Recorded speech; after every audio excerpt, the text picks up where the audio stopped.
fusing animated, digital, and handmade elements. She is currently working with composers and performers on a series of new music videos. Her work was included in BAM, that's Brooklyn Academy of Music, Next Wave Art Festival of Minnesota, that's a big deal. Curated by Dan Cameron in the fall of 2010. She is currently the instructor for the house course in the Limited Creativity Learning Community, and she lives and works in Brooklyn, New York. Stacy Sabelli. Stacy is a 2009 graduate from the MFA program at the School of Visual Arts in New York. She's already exhibited in a number of solo and group shows. Her work, she writes, signifies a desperation to elicit communal awareness. She is interested in the significance of what it represents when you step outside of your comfort zone, and therefore recognize where your comfort zone originates and what can occur when the comfort zone is reached and no longer exists. Through her work, a venture involving fabric, performance, and photography, she is bringing people together so that they realize they are apart. Closeness, she says, reveals separation by exemplifying our vulnerability and exposing the comments of what we refuse to expose. It is important to her to showcase where our boundaries really lie and force us to question the existence and the source of those boundaries, and to let her demonstrate that through her slides. So please join me in welcoming Amber Gordon and Stacy Sabelli.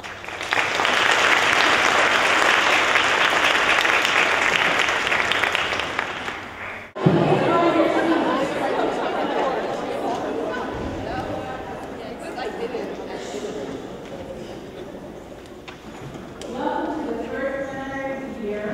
I'm Sally. I'm happy to see you all. We're in some midterms and are ready to kind of relax a little bit before gearing up again at the end of the semester. I'm going to introduce Dean Rebecca Reynolds, who is the Dean Advisor here and also coordinates the Women in Creativity House.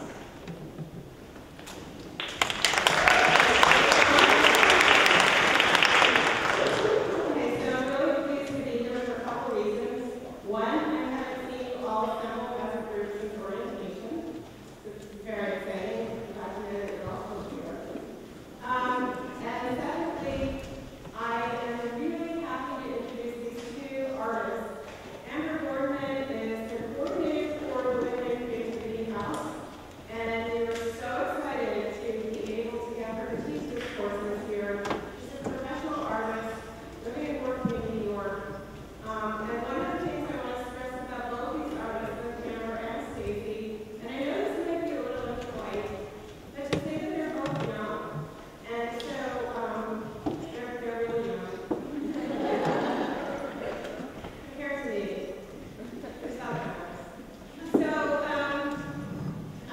I'm hoping that what we can do is take a little bit of inspiration, because this is what happens when you can stick to your own guns and follow your instincts and keep working for something that you believe in. And that's very, very tough. Whether you're in arts or any other field, it really feels like an inner place of strength and determination and self-confidence.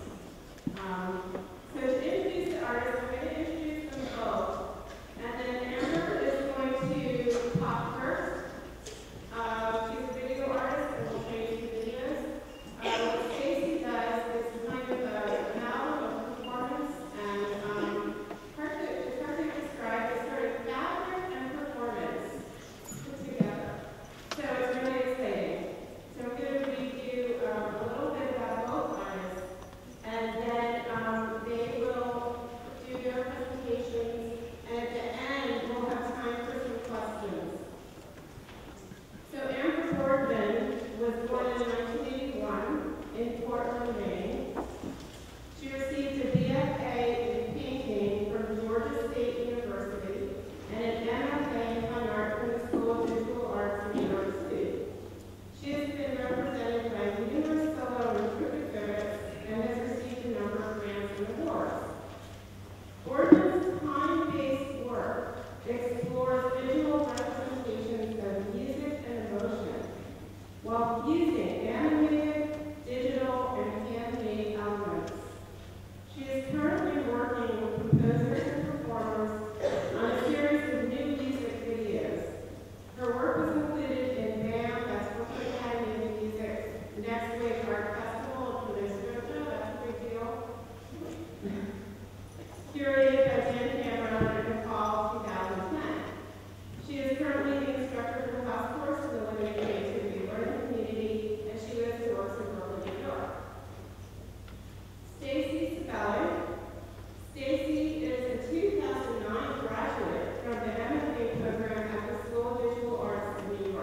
please join me in welcoming Member Gordon and Stacey Scala.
Anyone tell what's happening there?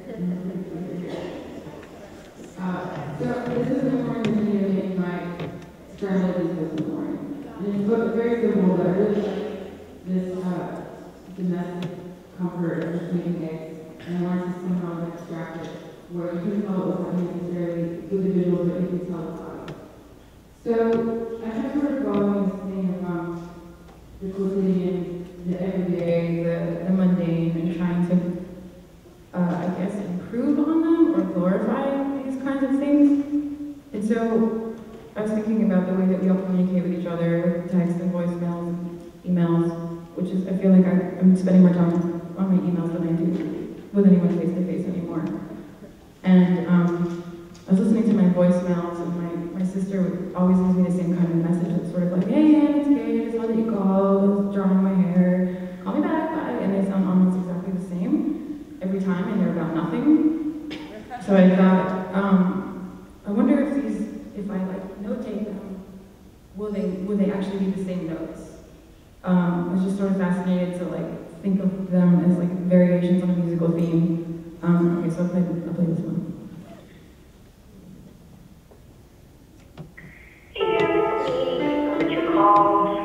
Give me a ring when you get the chance, and somebody did like.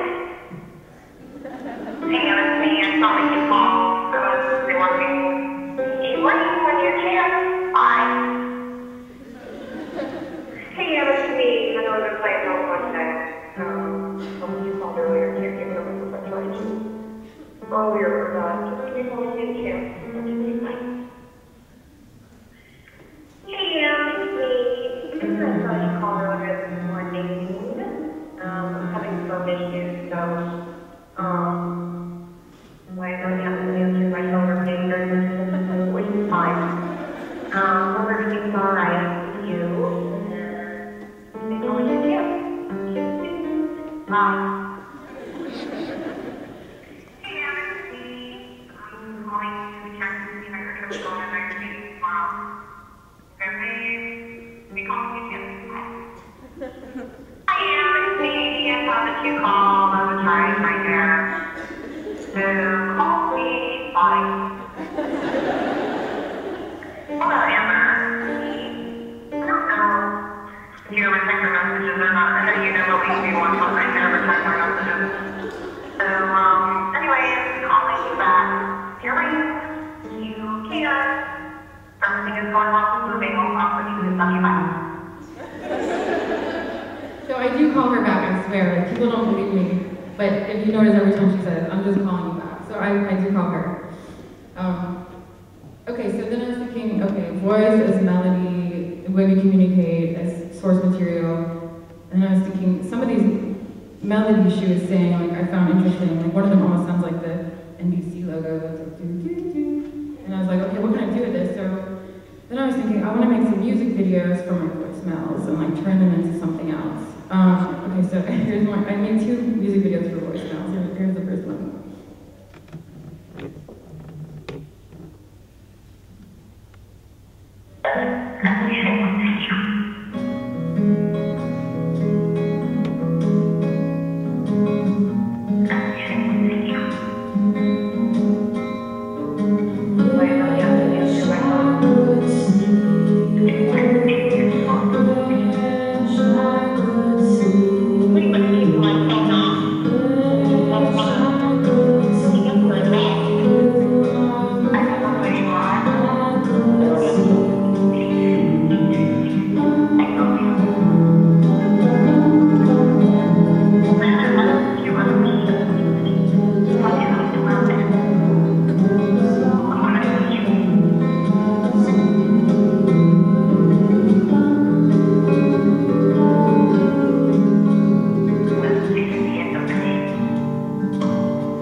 So in this one, I tried to make it be this sort of like sad tone thing where people keep missing each other and they want to see each other, but they can't make it happen.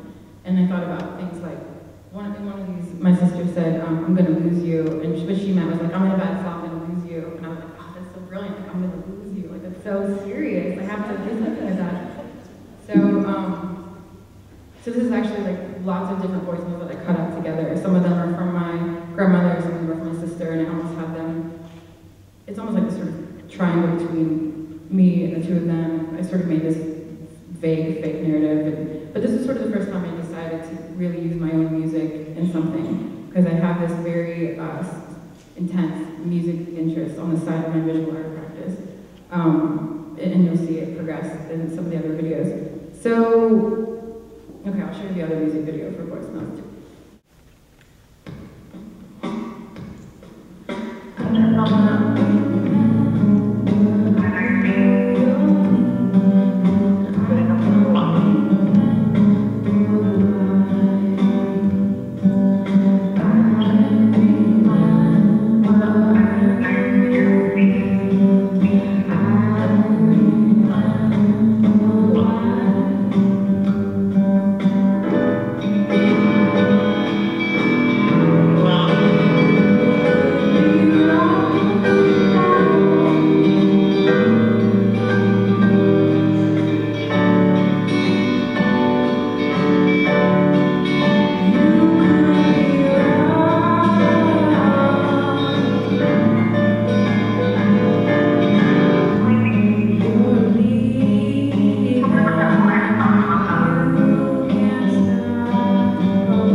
So the other reason I wanted to do these videos is because I'm sort of a pack rat when it comes to digital data, or any data. Like, I don't like having a lot of objects in my house, but I like having a lot of information, I guess.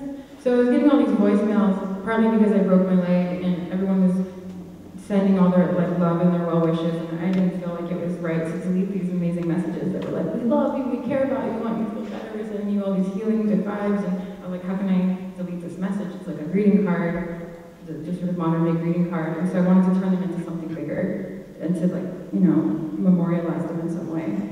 And so that said, my next piece seems very different, but it relates, and I'll tell you how it relates after. Although it might be difficult to see because of the lighting. But.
So despite what you may have thought that was about, shame on you. It sounds possibly, but it was actually the most intense pain I've ever experienced in my life. It was my first time having physical therapy after having surgery on my leg. And my friend was with me and he knew I would want like photos and audio because that's just how I am with all my data. And I listened to it later and I was like, whoa, that sounds like sex, but it's like really intense pain. And so I was like, what can I do with it? So it's called physical therapy, and I kind of like blurring lines between stuff like that. So that sort of takes us to the end of graduate school, and I didn't even know, after like a year or so after school, I was sort of like, I didn't know what to do, I didn't know what I wanted my work to be like. So I was sort of floundering around a little bit, and then I looked through all my work over and over, and I was like, okay, a lot of this work is around a minute long. What is it about my interest in this time period? Why can I only make work that's a minute? And then I thought, why don't I just use it and go with it? And then I also saw this video, I don't know if anyone knows who Paul Potts is, but he was on Britain's Got Talent, and he's an opera singer. And you know, I'm not going to show it because there isn't that much time, but he sort of comes on the stage, they present it like, here's Paul, a mobile phone salesman from South Wales, and he's like, my dream is to become an opera singer, and he looks like this shy guy and stuff. And then he gets on stage and he's like this amazing opera singer, and he ends up, I think, winning the contest. But when I watch it, I like started crying after like a minute. I'm like, how can I start crying after a minute? I'm watching some stupid clip, and I'm thinking, okay, there's a lot that you can accomplish in 1 minute. And so I did this show. I created a show called Give Me a Minute, which if any of you have ideas for 1 minute videos, I'm going to be doing it again in Brooklyn in the spring, and it'll be an open call. So if you want info, just come up and I'll give you info about it. But so I had no idea who would apply and who would do it, but I had 60 entries from all over the place, and half the people I didn't even know who they were. They just somehow saw the call for art. And so we did this minute show at our studio. Stacy's a studio mate of mine, and we have 6 other members, and we do exhibitions as well as have studios there.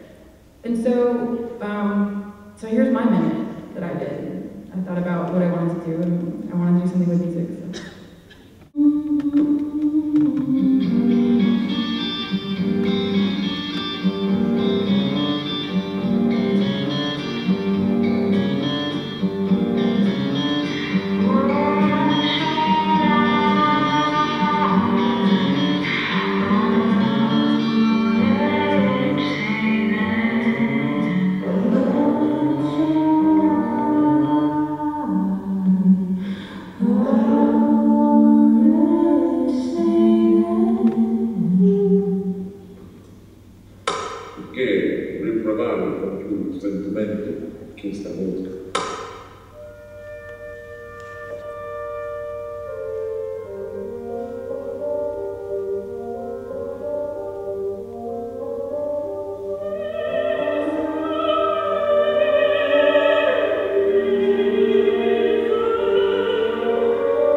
So.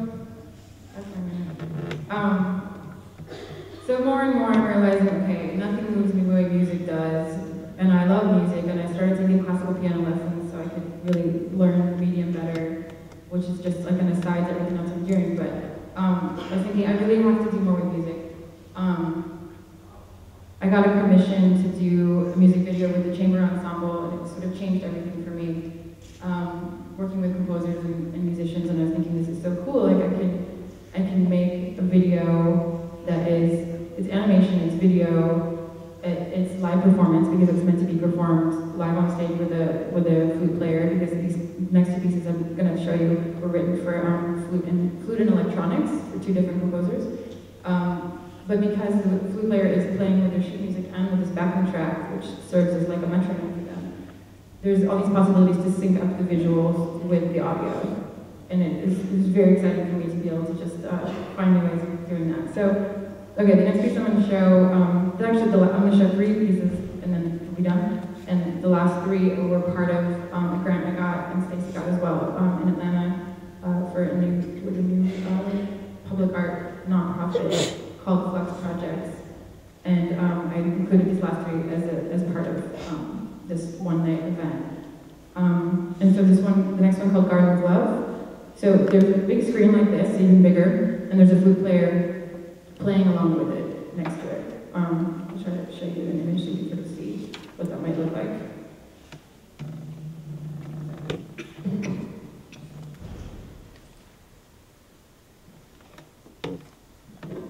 So this was the first time it was shown. Just going to flip through just so you can sort of see that they go together. And this was at the one on October 1st in Atlanta. It's kind of cool because there's like this sort of street atmosphere, and it was all outside. And this is another one we'll talk about in a second. Okay, so here is The Garden of Love, music composed by a Dutch composer named Jacob TV. This was the first time I've done a longer piece. This is about 7 minutes long.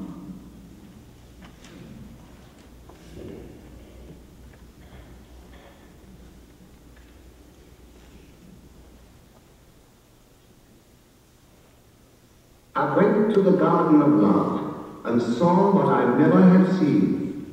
A chapel was built in the midst, where I used to play on the green, and the gates of this chapel were shut, and "Thou shalt not" writ over the door.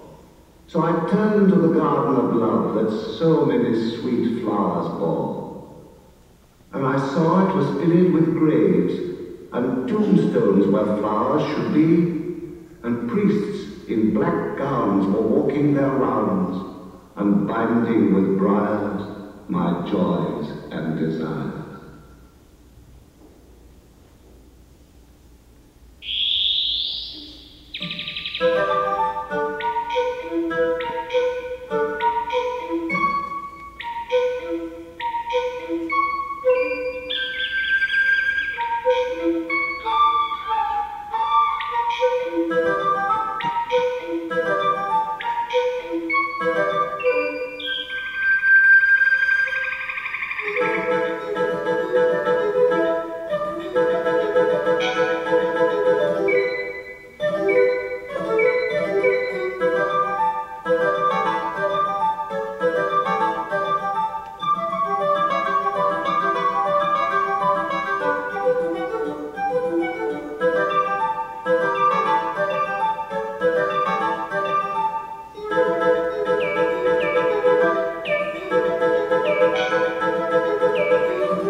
So many sweet flowers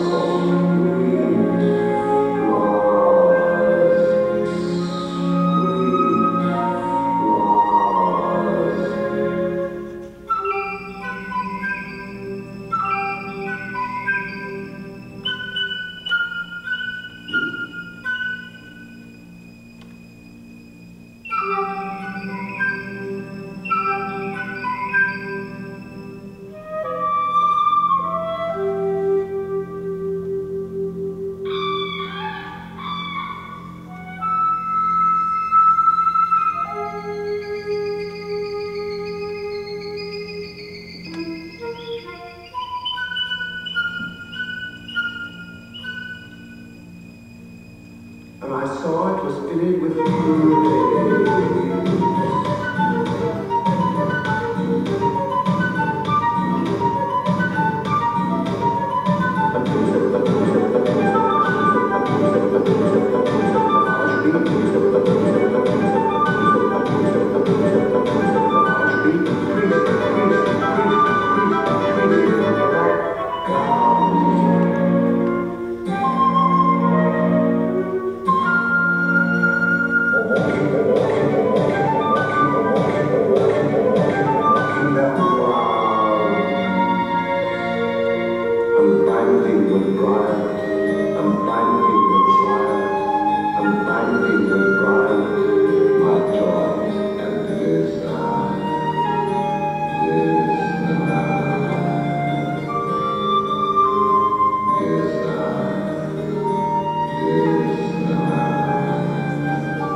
So this composer often takes text and speech and turns them into compositions.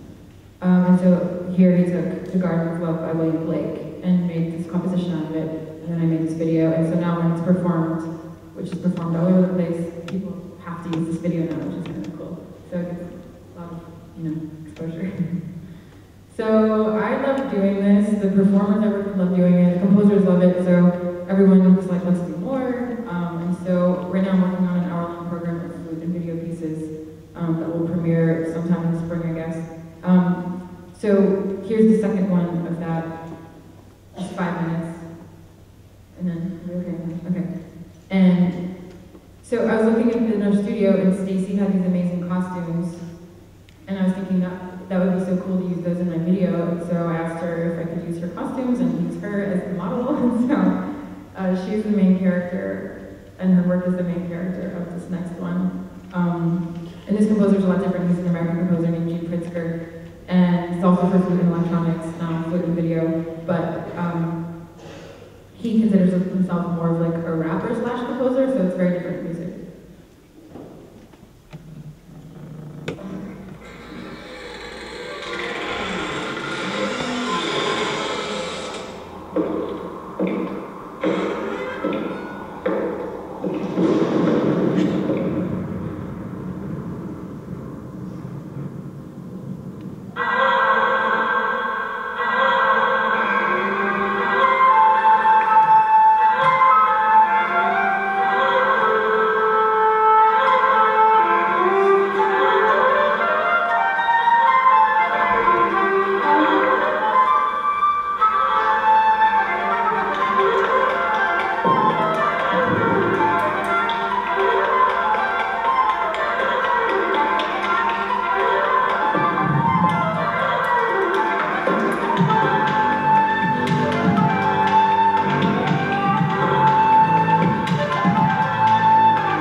do animation. But I just want to show you. So the other part of this three-part thing, this one, I made this sort of like immersive musical listening environment where you can listen to the prelude of the wind cycle of Wagner's Das Rheingold and be flooded with water. But I want to make sure there's time for Stacy, so you can see it on my website if you want, amberworkman.com.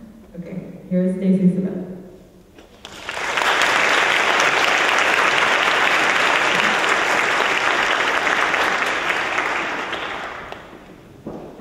Hi guys. Thank you, Amber. In case you guys ever leave a message, be careful what you say. It will end up in our piece of Pam. Okay. So, like Rebecca said, I majored in fashion design without any intention of actually being a fashion designer. I went to Massachusetts College of Art and Design in Boston, and I chose fashion design because I wanted to learn how to do something different. I thought, well, I can kind of paint, I can kind of take photos, but I didn't know how to sew at all. So that should be kind of, I didn't know how to sew a stitch when I went to college.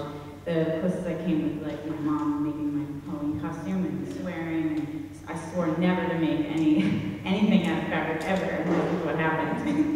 So this is some of my undergrad work. These were, I had to do a fashion show at the end of the year. So these were 4 pieces from that. They were, I did like 4 vices and 4 virtues and made it kind of more theatrical. This one was based off of Pride, and it was on stilts. This one was Humility. And all this was like handmade. These were little handmade cotton discs and stuff. This one was Zeal.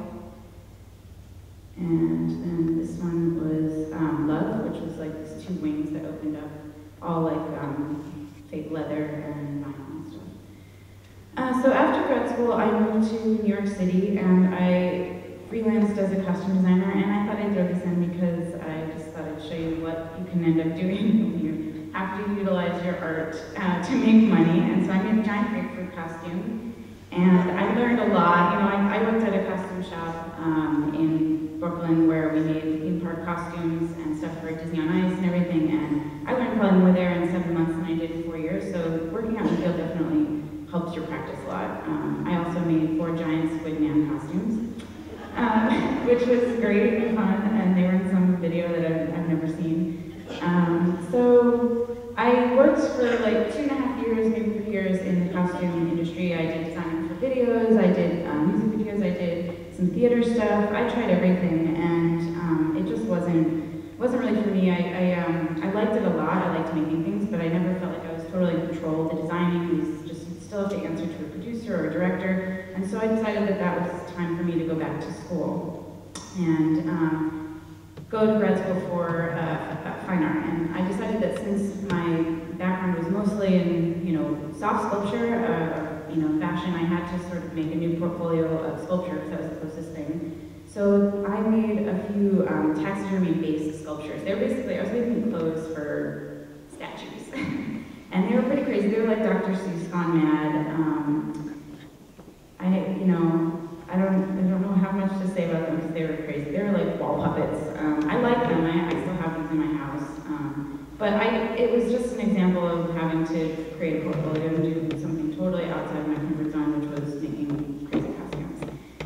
And so, that was the sheep I made that it chewed and had a fountain and it bled from its nose. It was from like a Billy Bragg song. But I really wanted to make it. The whole thing was all ruffled spandex, and I just couldn't, I get an idea and I have to go and make it no matter what. And I think that's like something that is, you'll see throughout my whole process, like how all of that makes a lot of sense. You'll see this technique come back again and again. Same thing, this little technique was on that jacket. So this is one of the first pieces I made when I was at grad school, and a lot of these, they're still very creature-like, but they start to get more abstract, and they start on the wall, and maybe they start to come off the wall and into the space a little. And it was all still very new to me to be making static objects that didn't move and weren't part of the body. So it was really interesting, and I learned a lot.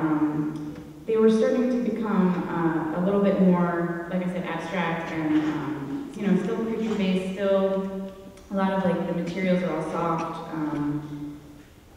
Yeah. And a lot of these had to get thrown away because they were huge. This was like this big on the ground. That was in my sister's house.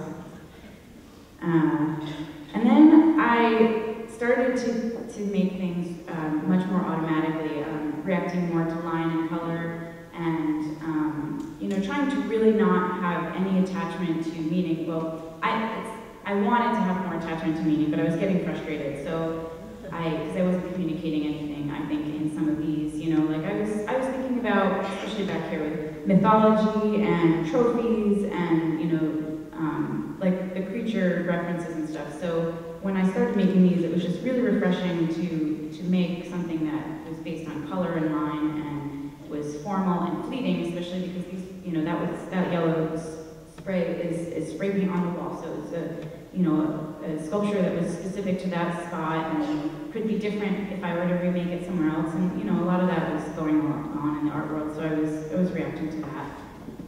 You know, you can still see some of those techniques in the creature stuff, but again, like the line and the color, that's the same sheep technique, that the head part of that thing, that was the same technique that this Ruffles been with. And then I made this, and this was kind of, this and this piece were kind of a gateway into what I do now a little bit more. So I've been making these sculptures, and I think it was starting to be unsatisfying for me to make something that wasn't activated by the viewer and wasn't activated by a body and wasn't interacted with. And so this piece was called "How Can You Trust Someone You Know Can't Trust You?" And this was kind of a switching point for me. I wanted to make things still out of my materials, the soft stuff. You know, I got a lot of references that, you know, women's work, if you're sewing, it ends up getting grouped into craft very easily and fiber arts, and I didn't like that. But I wanted to stay with it because I felt it was a familiar tactile thing that people could understand, because it was, you know, it's like clothes. Everybody wears clothes, and so it's an entry point for everybody. It's accessible. And if I want to incite interaction, I need to have something that people feel like they want to touch. And that is one thing, people do like to touch my work, and that's great, I love that.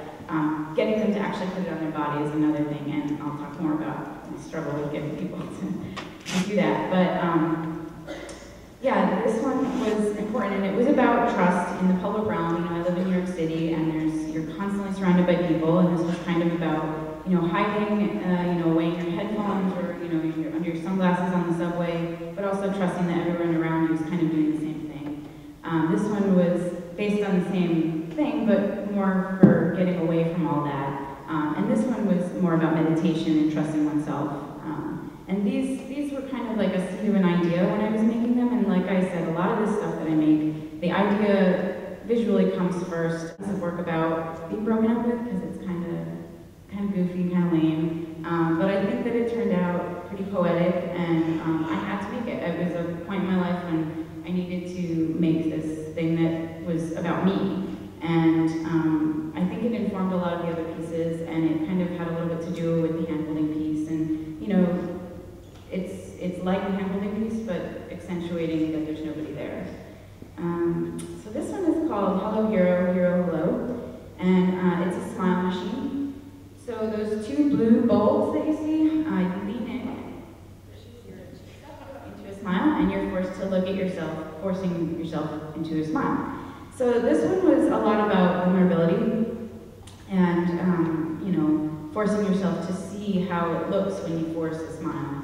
And again, it's a pretty boring, banal action, but it makes everybody giggle. And that's kind of what a lot of this work starts to come into this like dark humor thing where, you know, you're kind of, you feel uncomfortable, but in order to compensate for that, you laugh, and as you'll see in a couple of minutes, there's some even more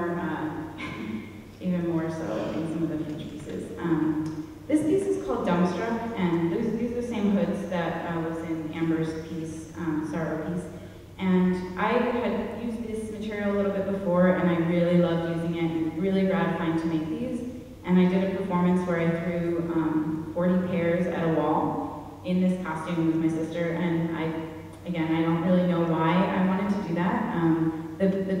beautiful, the objects are beautiful, and I think the images are quite striking as well.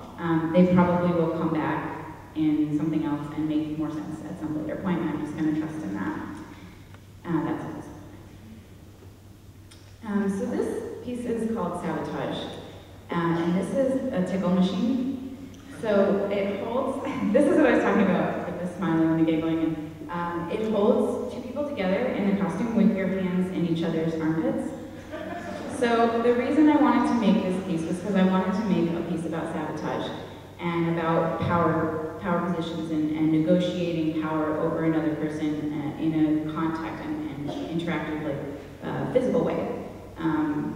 And so I wanted to do this without being too violent. Even though tickling is violent, there's a lot of negotiation that goes on when you're tickling, especially when your hands are in each other's armpits. So if you tickle, you're at risk for being tickled back. It's kind of like that, you know, some kind of, what is that called? Game theory kind of stuff. Yeah.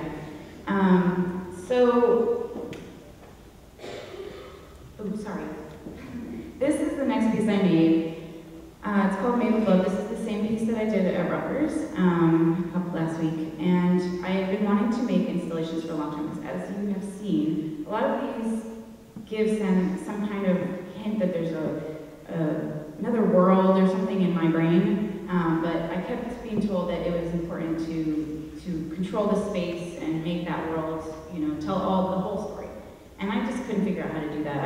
It was too much for me to think about, you know, painting walls or changing furniture. So I decided that I would stick to what I know and make everybody wear what I told them to wear. And I made 100 garments and invite the public or whoever's coming to see the show to put on the garments. And each garment is a little bit different. They're all kind of ambiguous. They have random armholes, random neck holes, tubes. Some are just like scarf, basically. They're all different. Some are just headbands. So you can interpret the piece however you want. So I'm giving the viewer a little bit more creative control in interacting with the piece, which I think is really successful. And I was very surprised by the reaction. I was worried that when I did this the first time, the boys wouldn't want to do it. I thought it was, you know, so I tried to make some very basic shapes and very t-shirt-like designs, and the boys went crazy. They loved it. I was really surprised. I think they were overcompensating for being very uncomfortable in front of all the girls. The girls didn't want to put anything on because I think they had picked out their outfits and done their hair. Eventually, everybody pretty much participated, but it was interesting to do it at Rutgers with all women, or mostly women. I have some pictures of you guys too. People were coming back and doing it more than once, trying out different ones, and it's kind of fun because they're all a little bit like a puzzle. Yeah, this is the stuff from Rutgers. You guys were great. Thank you so much for participating. Yeah, I think it's taken me a long time to get to be able to make art and fine art be clothing and not have it feel like costume, not have it feel like craft or fiber art.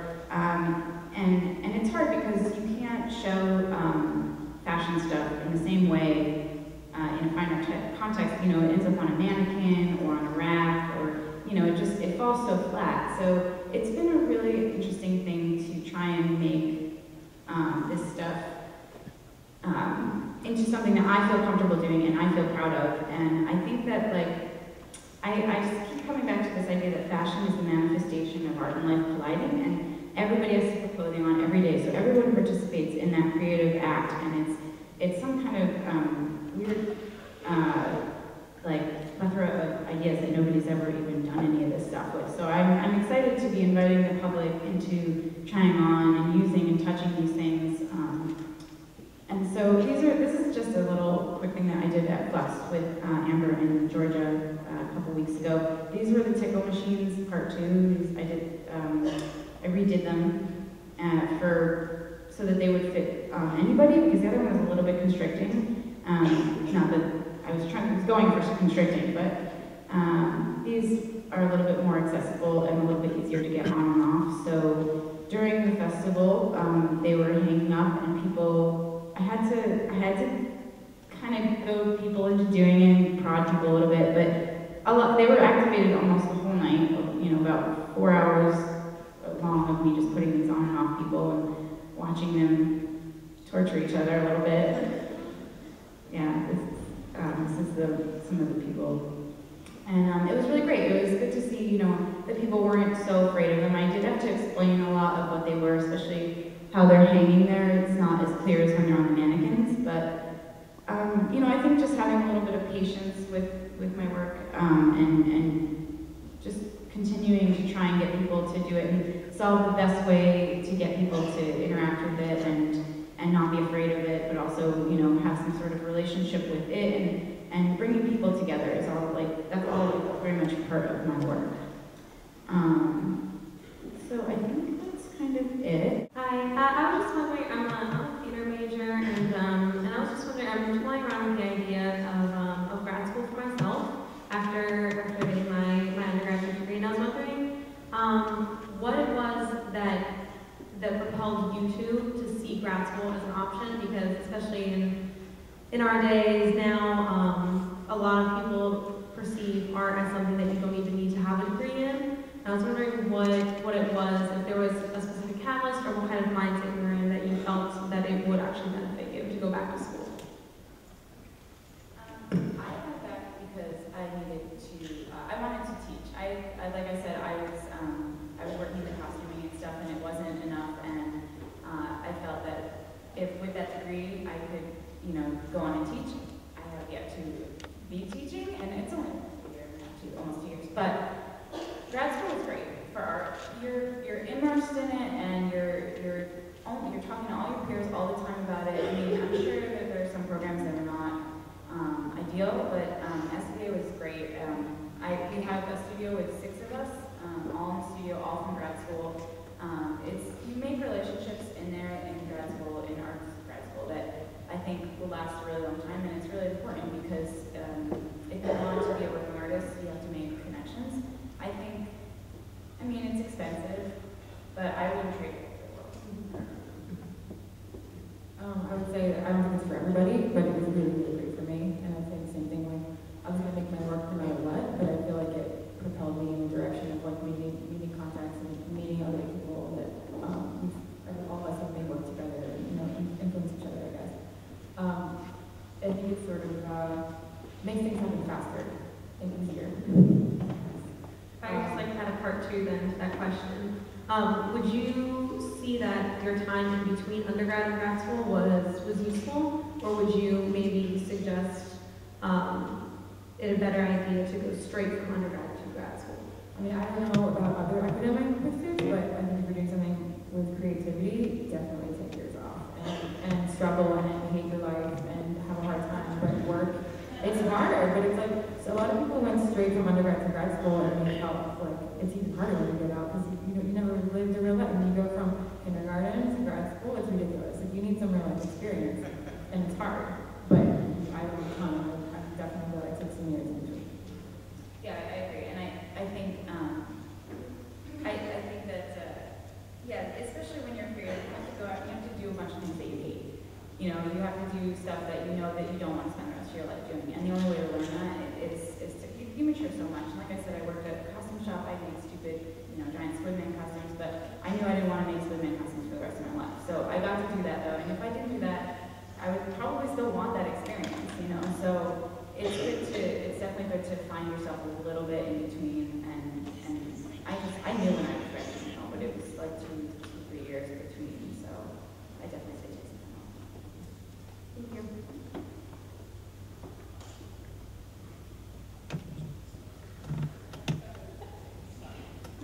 Hi. It's very obvious to see that both of you are very creative, and I was just wondering where you draw your inspiration from. Everywhere. Everybody's wearing clothes in here. It's everywhere. I don't know. I have to remember. One thing I remember in grad school is I went to Brentford Goodman's, and I was more inspired by Brentford Goodman's, not because I'm a big fashion person, but there was a lot of stuff that looked like my Made with Love stuff for sale, for girls, stuff like that. But I think anything tactile, bright colors, it's all around. You can't get away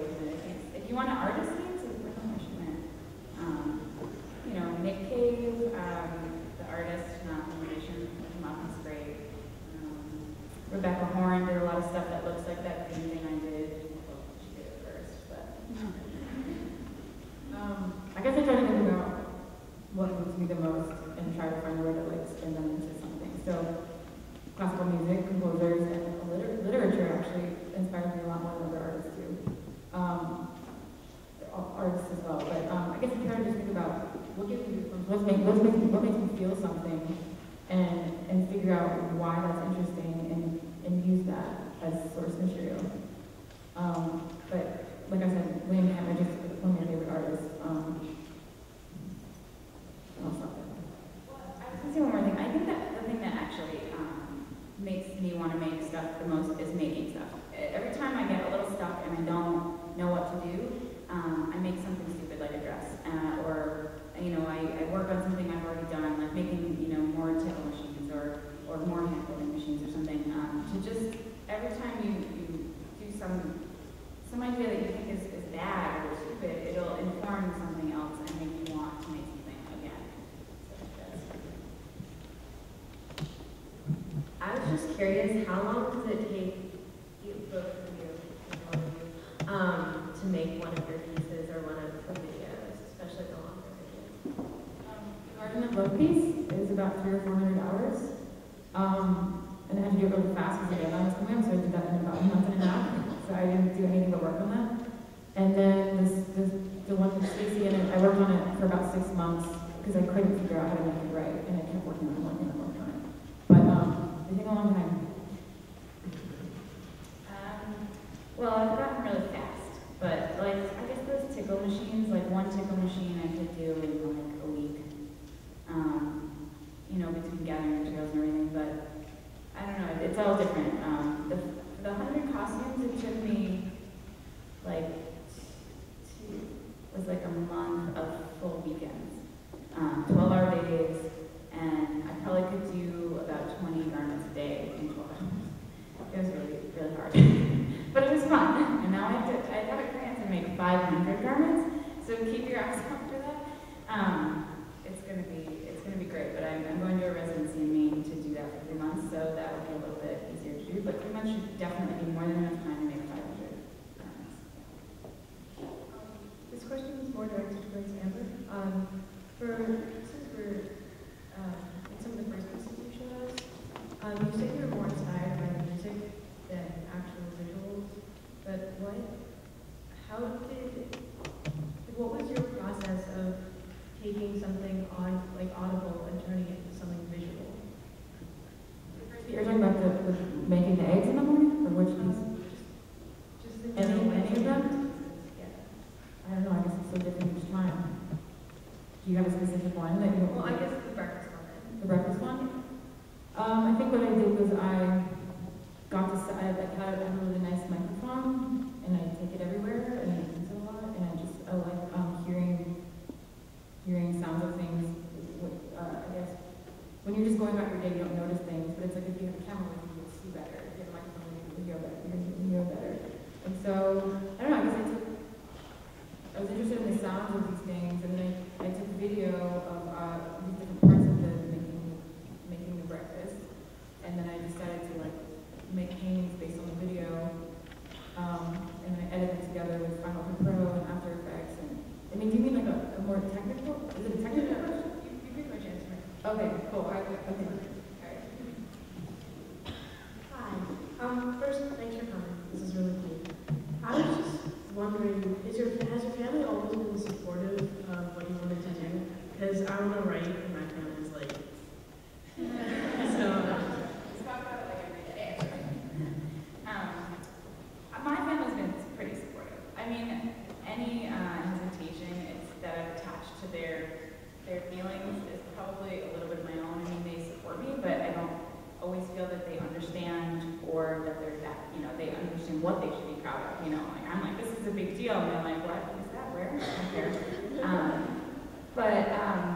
Yeah, I think it's really hard if you don't have the support of your family, but if you really want to do it, I mean, I think you'll come back to it. If you follow what they think you should do, and you'll somehow find a way to do what you want regardless. I started on my own when I was a teenager. I guess I had like a lot of family, but my real family, they don't care. They're like, you want to be an artist, whatever, And then I sort of was adopted by this family where the father was a symphony conductor, and which was a huge influence on my interest in classical music. But they're really supportive. I mean, they're not my real family. But then again, like if I tell them something that's happening, my real family or my conductor family, like, they're like, great, like, they don't know the venues, they don't know they don't understand any of the things, like Rebecca's saying, that's a big deal, like, it's cool when someone knows what that means, but, I wasn't discouraged, I wasn't definitely encouraged either, if that answers your question. Thank you. I just want to know what your initial process is. Like, with some people, it's sketching, it's writing, it's a word, it's a sound. Like, what like, gets you, like, creatively to be able to decipher between your ideas? Like, I usually have an idea first, and it usually ends up, whatever comes into my brain is usually material-based, color-based, vague usually. I look at some pictures usually. Like those tickle machines are, I was looking at saddles and motorcycles, like saddle pads. The bottom parts are kind of like the same exact shape as a saddle pad. Also, a lot of art. And then I sketch.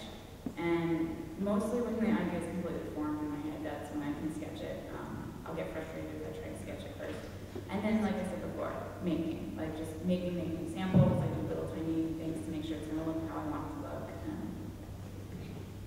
When I'm doing something that's related to a specific audio track with a specific song, I listen to it like 50, 100 times, close my eyes, and try to just imagine everything I want to do, and write it and sketch it out. And then it always looks a little different, but I try to imagine it from beginning to end and hold it in my head, which is sometimes hard. But then I have times where I'm like, can't get any ideas, and I feel like a big failure, and I feel like my life's going to fall apart, and then I just realize, okay, I should look at something. I'll go to a gallery, I'll go watch a film, I'll go to a museum, and I almost always feel better. Sometimes it has to do like a push pull between your output and your input. Hi. So your artwork, it's really interesting and strange in a positive way. So I wanted to know, how has the feedback been that you got? Was it positive or negative? And if you had any negative feedback, like, did you learn from it, or did you have to overcome that negative feedback? Yeah, I personally have had both. Do you remember that sheep sculpture I did with? That got ripped apart by somebody, and I was coordinating to have it shipped back, and the lady emailed me, and she's like, "Oh, did you know? They wrote about it in the newspaper." And I was like, "Really?" And so I contacted the newspaper, and I had them send it to me, and then I got it, and I was like, "Oh my God, they bashed me. They hated it. They talked about how much they hated it, and I wouldn't show it to anybody for like a week. And then I finally showed it to my boyfriend at the time and my mom, and they all thought it was hilarious. It was great. It was an entire article, a whole article in the newspaper with a picture of my work, even though it was saying how bad it was. It was all about my work, and they got everything wrong about it. They didn't get any of it right, but it was still great. It was an article written about my work, and that was it. Even though it was how bad it was. And yes, it was hard for a little bit to take that, but it was okay. It's not everybody's right. You're kind of the only person that counts when if you believe in what you're doing, then don't worry about it. And I think for good stuff, I just had like a little blurb when we were down in Atlanta written about tickle machines, and it was good. And it felt good, It was nice to have somebody understand it. That's like the biggest thing, is that you want. What happened with the sheep is that people weren't understanding it. I wasn't communicating properly with my work, and it's nice to know that 4 years later, I finally been able to do that a little bit better. I think it's harder to hear, I guess, a difference. Hearing nothing is sometimes worse than hearing something bad. And so for a long time, no one cares. There's so many artists, there's so much happening. It's really hard to get anyone to look at your stuff. So I would say a lot of indifference, and then this year I was distinguishing